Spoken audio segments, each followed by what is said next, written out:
कि 90-91 से ऊपर कट ऑफ कभी नहीं जाएगा, मतलब 90 तक सुरक्षित हमेशा। उस 90 से लेकर के 3 से 4, 5 प्लस माइनस यही हमेशा रहेगा। और निगेटिव मार्किंग अब आ गया है, अब कभी भी 100-110 नहीं जाएगा कट ऑफ। इस एग्जाम टूर मैं अभी चर्चा करूंगा दुर्गेश सर से 69 को लेकर कि अब जो 15 दिन समय आपके पास है, इसमें 69 के लिए क्या करें और किन किन बातों पर यदि ध्यान देते हैं तो पीटी में आपका 10 से 15 मार्क्स बढ़ सकते हैं। केवल थोड़ा सा हम चर्चा करेंगे। और एक बात मैं चर्चा करूंगा कि सेफ स्कोर क्या हो सकता है, सेफ अटेम्प्ट क्या हो सकता है, चूंकि माइनस मार्किंग इस बार है और वो भी 1/3 है। सर आपका स्वागत है एग्जाम टूर में। बहुत बहुत धन्यवाद सर। मात्र 15 दिन है, यदि देखा जाए तो 15 दिन अब बहुत कम है, लेकिन वैसे अभ्यर्थी के लिए 15 दिन एनफ है जो लगातार तैयारी करते हुए आ रहा है। सर इस 15 दिन में क्या करना चाहिए? इस 15 दिन में 2-3 चीज पर ध्यान देना चाहिए। कि सबसे बड़ा बात है जो हम बार बार ये बात कहते हैं कि इस 15 दिन में नया कुछ भी मत पढ़िए, कुछ नहीं नया पढ़िए। नया जो आप पढ़े हैं वही आपको वहां काम देगा जी। तो सबसे पहली बात ये चीज है। दूसरा है कि इस 15 दिन में आप जितना से जितना रिवाइज कर सकते हैं, जो कुछ भी पढ़े हैं उसको आप रिवाइज करिए, उसको टॉपिक वाइज आप रिवाइज बनाने का प्रयास कर लीजिए, उसको रिवाइज करिएगा।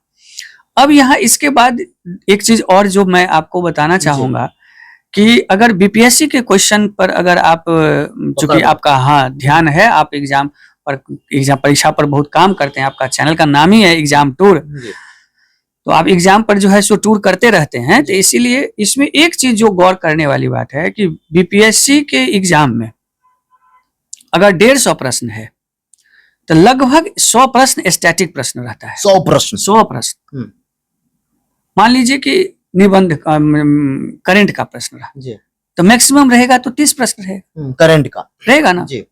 और 10 क्वेश्चन मैथ का निकाल दीजिए, 40 क्वेश्चन, 10 क्वेश्चन जो है सो आप और निकाल दीजिए। आप ये सोचिए कि हमको 100 क्वेश्चन सही करना है। ये 100 क्वेश्चन स्टैटिक होता है।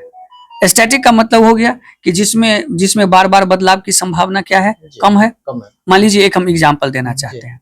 मान लीजिए कि मौलिक अधिकार जो है 1950 में भी पूछे जाते थे, मौलिक अधिकार अभी भी पूछे जाते हैं। अब उस समय में अगर 6 था तो क्या आज जो है 7 हो गया, 8 हो गया? नहीं हुआ। वो वही रहेगा। मान लीजिए पानीपत का जो युद्ध हुआ, प्रथम युद्ध 1526 में, तो 2023 में वो ऐसा तो नहीं ना होगा कि आकर के वो बदल जाएगा। तो ऐसे प्रश्न पर अगर आपकी पकड़ है तो आप, मेरा बात ये मान लीजिए कि करंट आपका कुछ भी नहीं बिगाड़ सकता है, अब पीटी कभी भी आपकी नहीं रुकेगी। हम ऐसे अगर स्टैटिक जीएस पर बिल्कुल अभी आप देखिए ना, जिस लड़का का जब मेंस आया है वो सबका स्टैटिक एकदम फड़ाता है, उसका कभी पीटी रुकता ही नहीं है। मान लीजिए वो लड़का पिछले बार भी इंटरव्यू दिया हुआ है, इस बार भी जो है सो आपको पीटी में आया है। अब जरा सोचिए तो आपको क्या करना है, तो आपको एक स्ट्रेटजी बनानी है कि आपकी मजबूत क्या है चीजें। चलिए अब ये सब बात की बात है। अभी 15 दिन में आप जितना भी रिवाइज कर सकते हैं वो रिवाइज करिए। स्टैटिक प्रश्न को ज्यादा से ज्यादा दोहरा लीजिए, सामान्य प्रश्न को गलती करने से बच लीजिएगा। और याद रखिएगा कि अटेम्प्ट जो है 1/3 है, इसीलिए अटेम्प्ट लेते वक्त में हम ये नहीं कहेंगे कि बहुत ज्यादा ले लीजिएगा, एक तार्किक अटेम्प्ट लीजिएगा जिससे कि आपका तार्किक स्कोर बन सके। फिर भी सर कितना एक मतलब स्मार्ट अटेम्प्ट देखा जाए, एक हर चीज में लिमिट होता है, तो यदि अभ्यर्थी सोचे तो कितना अगर मान लीजिए कि अच्छे से उनकी तैयारी है तो वो स्मार्ट रूप में हमको लगता है 100, 110, 120 अटेम्प्ट ले सकते हैं। 120 हाँ ले सकते हैं, हाँ। जो अभ्यर्थी यदि 69 की तैयारी कर रहे हैं, सर आपके द्वारा टेस्ट मुफ्त किया गया है। जी, सर किस दिन टेस्ट चलता है? अपने यहाँ टेस्ट जो है सो सैटरडे को है, मतलब संडे को है, मतलब परसों जो है सो 17 तारीख को टेस्ट है और उसके बाद जो है सो 21 तारीख को टेस्ट है। क्योंकि 24 तारीख को टेस्ट था तो एग्जाम नजदीक होने के कारण 24 को घटाकर 21 किया गया है। तो 17 और 21 का टेस्ट जो है सो मुफ्त है। अधिक से अधिक लोग आए, टेस्ट दें, टेस्ट का अनुभव करें, यही मेरी शुभकामना है कि वो सफल हो। दूसरी बात, मैं एक चीज बहुत अलग बात बताना चाहूंगा जो इससे अलग है कि आज जो है सो मेंस का रिजल्ट आया है। मुझे लगता है कि बहुत सारे लोग मायूस हुए होंगे जी। और उस मायूसी का प्रभाव आप इस पीटी पर नहीं पड़ने दीजिएगा। याद रखिए कि जो दौड़ता है गिरता वही है, लेकिन गिरने के डर से दौड़ना मत छोड़िएगा। इसलिए इस असफलता को आप अपने मस्तिष्क पर हावी नहीं दीजिए। 30 तारीख को आप इतिहास रच दीजिए और अगले कड़ी में मेंस और इंटरव्यू में हम आपके लिए इतिहास रच देंगे।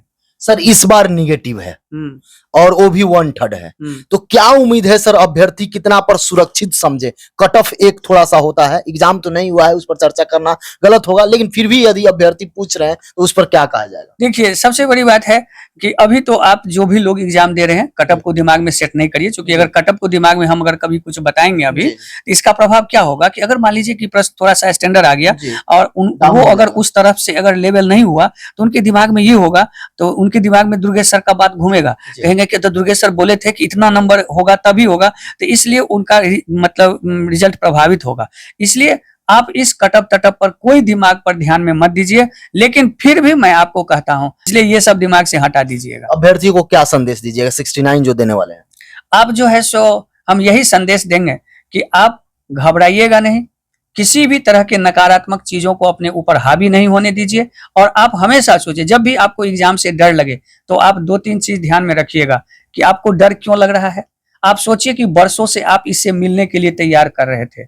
अगर आपका लक्ष्य आपकी महबूबा है तो एग्जाम उसके मिलने का साधन है।